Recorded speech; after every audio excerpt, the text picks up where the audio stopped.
and I believe Elise will be arriving late this morning. So you're all set. Roger's here as well. Oh yeah, Trustee Cates, my apologies. Here. Okay, thank you. I would remind meeting participants to please keep their microphones muted when they're not speaking.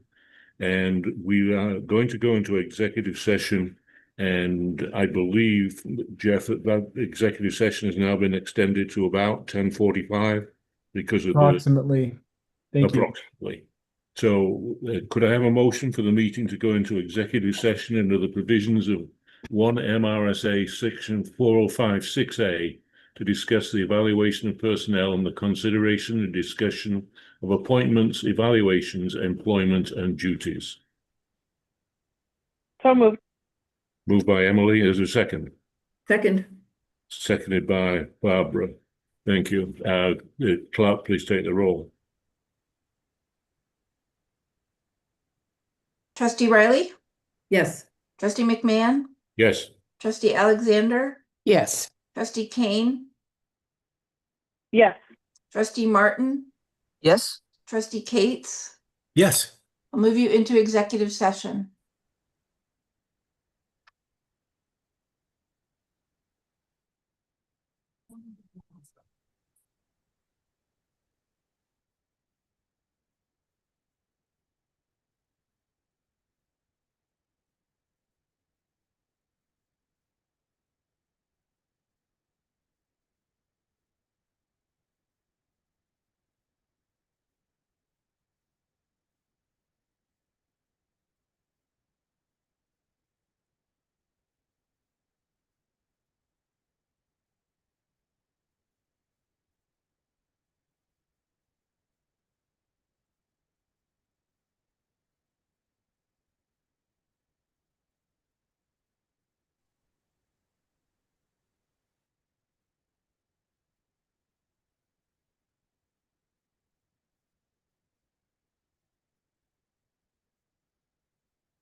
I'd like to welcome everybody back to the meeting. We are now in public session, and the first item is a student representative discussion.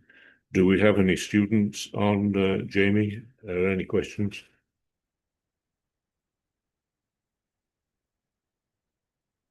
I'm not seeing any students on the screen, Trustee McMahon. We did have a prep meeting with them. As you know, we had one student join us, and there were no expressions of concern or topics that the student indicated she wanted to discuss.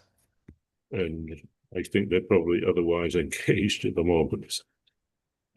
So the next item would be faculty representative discussion. I see at least one faculty rep on screen. We have at least two. Heather Nunez is with us from UMPI, and Colleen Marzilli is with us from Orono, and I may be missing. Tim Surratt is with us from UMA. So faculty reps, any questions or concerns?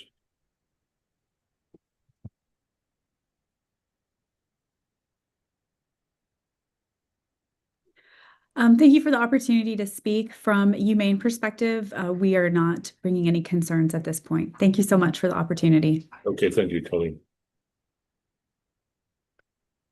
So seeing no concerns, we'll move to the next item on the agenda, which is an off-cycle tenure request. And President Adine is going to briefly present that.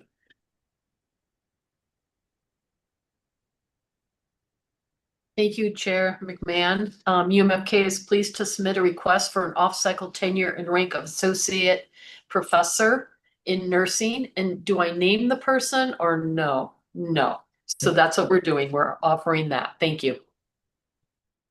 Thank you. Are there any questions or discussion? If not, I'll read the text of the proposed resolution that the Academic and Student Affairs Committee forwards this item to the May 17th, 18th, 2026 Board of Trustees meeting for approval of the following resolution.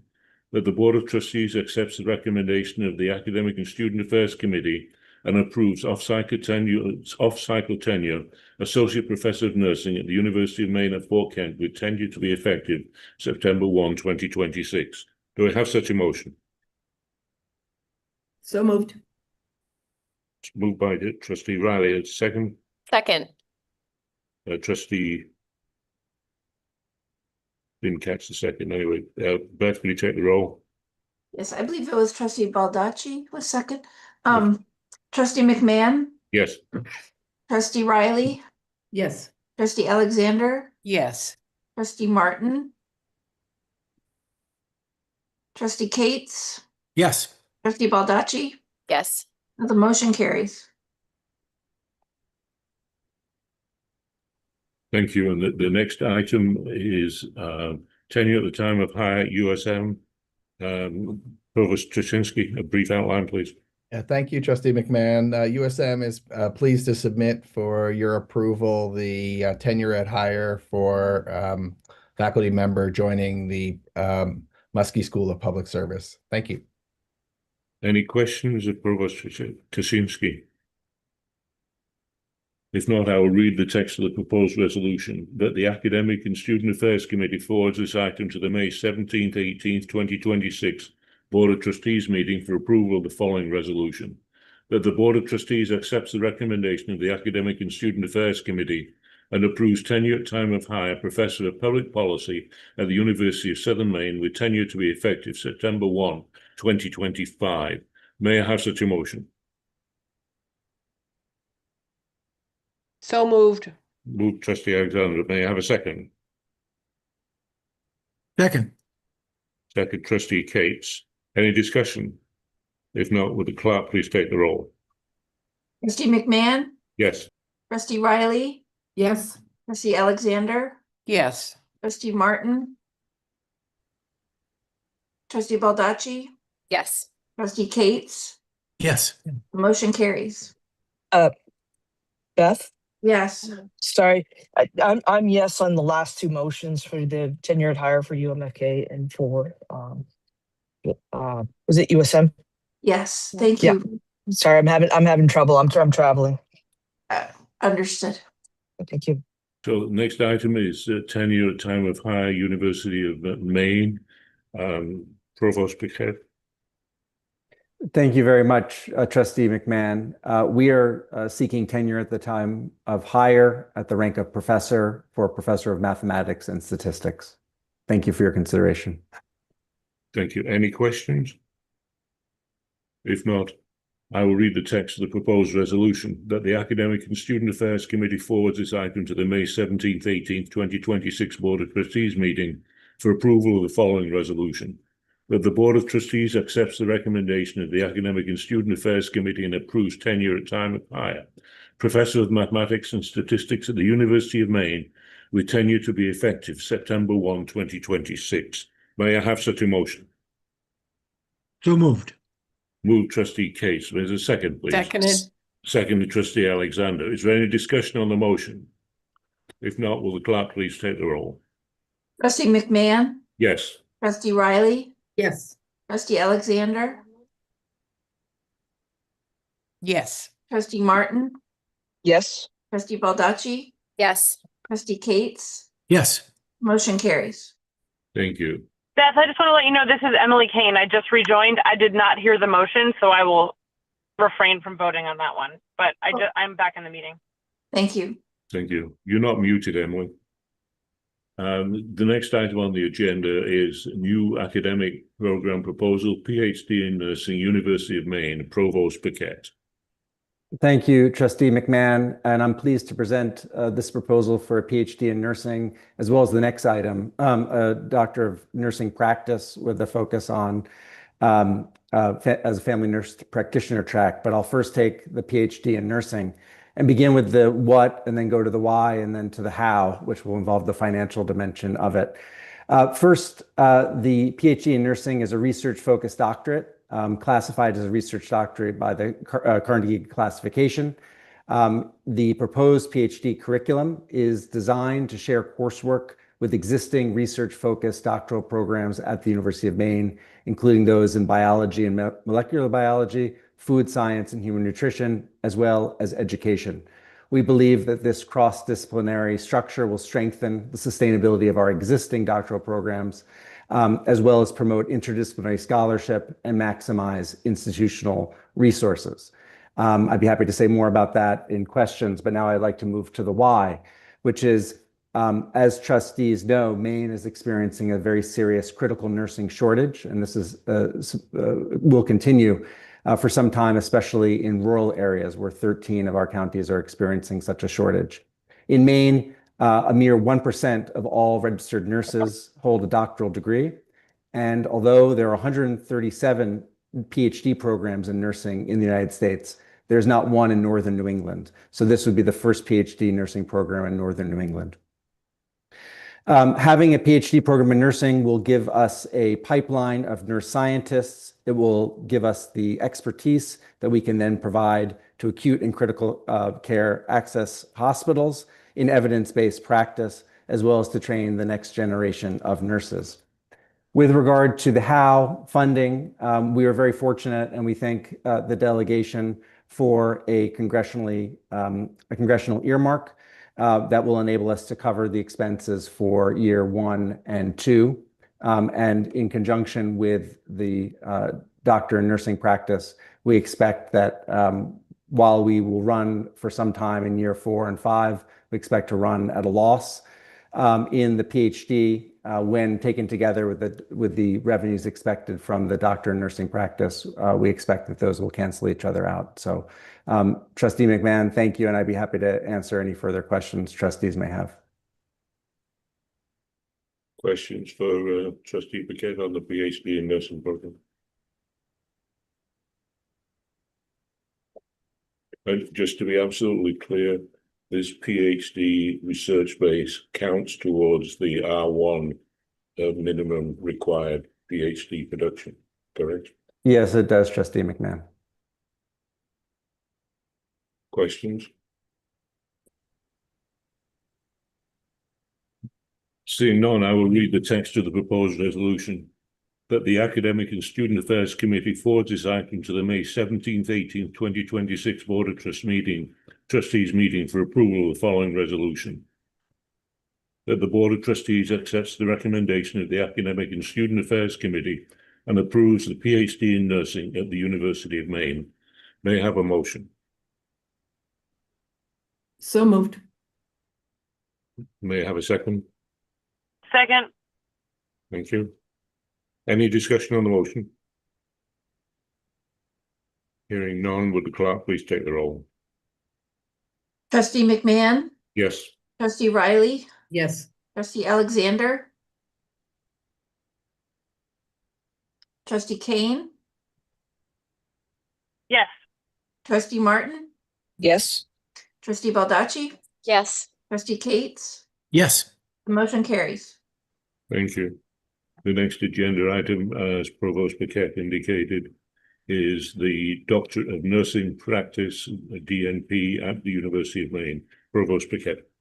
Thank you very much, Trustee McMahon. We are pleased to propose for your consideration a Doctor of Nursing Practice, which is a practice-based doctorate and will not count towards R1 status in this particular case. One of the things that I think is notable about this proposal is that it represents a collaboration across several UMS institutions, and I'd like to thank the provost and the presidents for their support. We believe that this collaboration will strengthen all of our institutions, as well as the program in Doctor in Nursing Practice at the University of Maine. Changes in accreditation requirements, especially to the Family Nurse Practitioner track of the Master of Science in Nursing Leadership, compel us to transition that degree to a Doctor of Nursing Practice Family Nurse Practitioner track.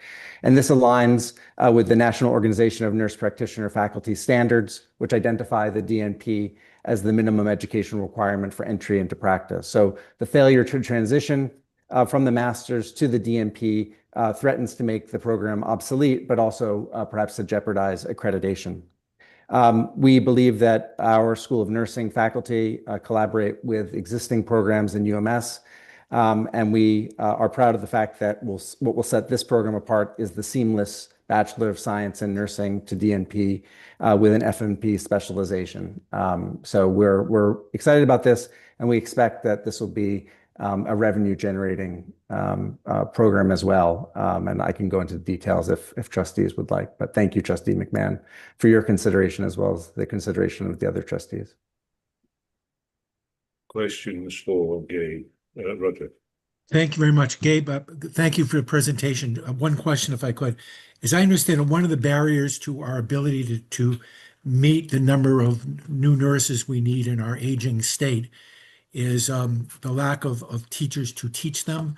Is this degree designed to help produce more teachers of nurses? And maybe you could answer that question for the previous proposal we just dealt with as well. Thank you very much, Trustee Cates. So the PhD program specifically will enable us to train more nurses. For every 10 PhD trained nurses that we have, we'll be able to train over 200 nursing students. So it's the PhD program that will enable us to build that capacity. The DNP program is not explicitly aimed in that direction, but may in fact have that benefit. Great, thank you.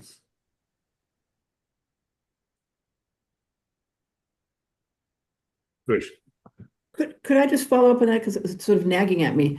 If I'm a nurse seeking to teach, I'm trying to think of the competition for the pool of potential nurses between the research PhD and the practice PhD. The research PhD would obviously, I'm sure, have far more rigorous requirements around dissertation that I don't know if the practice one does. Where is the pool here, especially if a practice PhD can also teach? Well, thank you very much, Chair Riley, for that question. I'm not sure if I can answer it directly. I do know that our estimates suggest that we will actually be spoiled for choice when it comes to bringing students in for the Doctor of Nursing Practice, and those will be primarily practitioners, as opposed to those seeking to pursue professorial careers. We also believe that there's a significant demand for the PhD in nursing, but those people would be pursuing a different type of career track. Would be, in the case of the PhD, who are not only being trained in pedagogy, but also engaged in research. And that research could then be applied to their professions. But it's a different pool, I would say. Now, for someone who's interested in pursuing a DNP and then wishes to teach, I must say that I haven't contemplated that particular possibility to the extent that I should, but I do not believe that there's much overlap in the pools. Thank you. Other questions? Provost Paquette.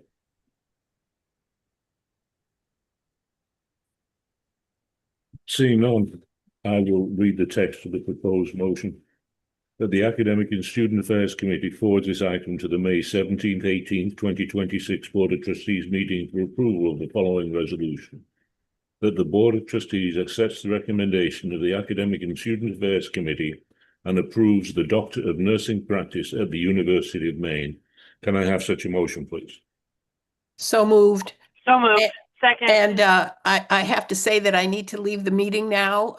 I will certainly, if I can, say that I'll support the motion, but see you all in a couple weeks. Thank you.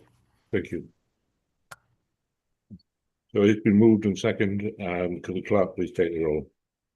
Trustee McMahon, Yes. trustee Riley, Yes. trustee Kane, trustee Martin, Yes. trustee Baldacci, Yes. trustee Cates, Yes. the motion carries. Thank you. And the next agenda item, Vice Chancellor St. John, informational item name change of Women and Gender Studies to Women, Gender and Sexuality Studies at USM. Thank you, Trustee McMahon. This one came to the Chief Academic Officers meeting by way of Provost Tuchinski recently. Trustees may or may not know there are quite a few women and gender studies programs, not only in Maine, but in New England. It's become a curricular staple and then an important one of undergraduate instruction across our region and nationally.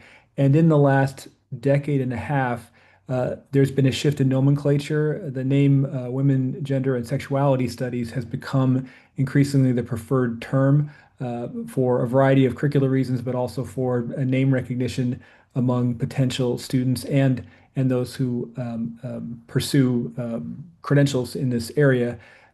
Provost Tuchinski, in keeping with the collaborative spirit of our wonderful group of provosts, took this to Provost Paquette, who in turn took it to Dean Haddad, Emily Haddad, the Dean of Liberal Arts and Sciences at UMaine, in whose college women's gender and sexuality is housed at the University of Maine. There is support from both quarters there, and we were happy at the level of the CAOC to affirm the change. We bring it to you in keeping with board policy as an informational item, and Provost Tuchinski or I can answer any questions you might have about this. Are there any questions about the renaming of this program? This is informational, doesn't require action. Questions from the trustees? Seeing none, we'll move to the next item on the agenda, which is a preview of academic proposals in the pipeline. And Jeff St. John. I can be brief here before opening it up to questions from trustees. I shared both good news and a sense of relief. So as we worked through earlier last fall and this spring with help from Trustee McMahon and also from Trustee Alexander on refining the academic program preview process, I was candid with them behind the scenes that my worry that we might end up with a bit of a backlog at the end of the spring semester of programs coming forward for preview and then for a vote. We currently do not anticipate that, and I want to thank President Hedin and others who have helped us align when programs will come forward in the process to avoid a logjam at the end of this current semester. So we have 6 programs on the preview agenda today. The intent is to bring those 6 programs forward with the board support for voting action at the June ASA meeting and on from there, assuming things go well, for full board approval at the July board meeting. I will note very openly, there's an ongoing discussion about the two Thor programs, so I put an asterisk next to those in introducing them. But we have 4 programs in total from Provost Margison, 1 here from Provost Yardley, and 1 from President Hedin. And with that, I'll open it up to any questions the trustees may have about any of the 6 programs or any of the other programs listed in the other 2 areas further down the tab 9 document that you have before you. Questions of the trustees?